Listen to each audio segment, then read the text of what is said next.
আমার ভাইরা, আল্লাহ রসুলের সুমহান আদর্শ থেকে আমরা মুসলমান পরম সহিংসতা শিখেছি।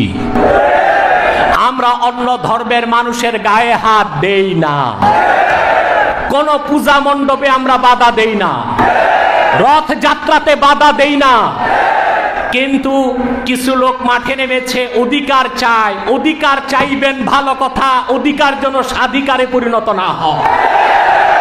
পার্শ্ববর্তী রাষ্ট্রে তাকিয়ে দেখেন, সেখানে মসজিদকে ভেঙে মাটির সাথে মিশিয়ে দেওয়া হয়, মুসলমানকে আগুনে জ্বালিয়ে হত্যা করা হয়, উড়ন্ত প্লেনে চলন্ত বাসে মুসলিম মা বোনদের ধর্ষণ করা হয়।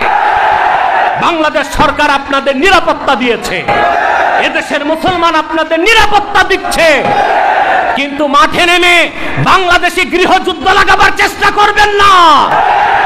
বাংলাদেশের উন্নতি অগ্রগতি দেখে পাশের দেশের শত্রুর মাথা খারাপ হয়ে গিয়েছে, বাংলাদেশে অরাজকতা সৃষ্টি করতে চায়। 14 কোটি মুসলমান হুঁশিয়ার করে দিচ্ছে হিন্দুস্তানকে, বাংলাদেশের স্বাধীনতা সার্বভৌমত্ব রক্ষায় 14 কোটি মুসলমান আরেকবার রক্ত দিতে প্রস্তুত আছে।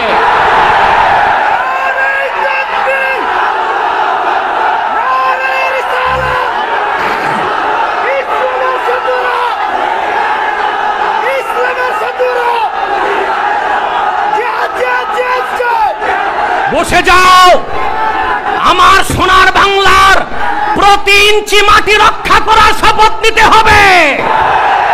সারা বাংলায় কোরআনের রাজ কায়েমের শপথ নিতে হবে।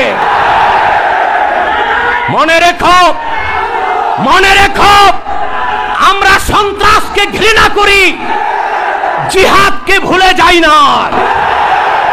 মাতৃভূমি রক্ষার আন্দোলনকেও হাদিসে জিহাদ বলা হয়েছে।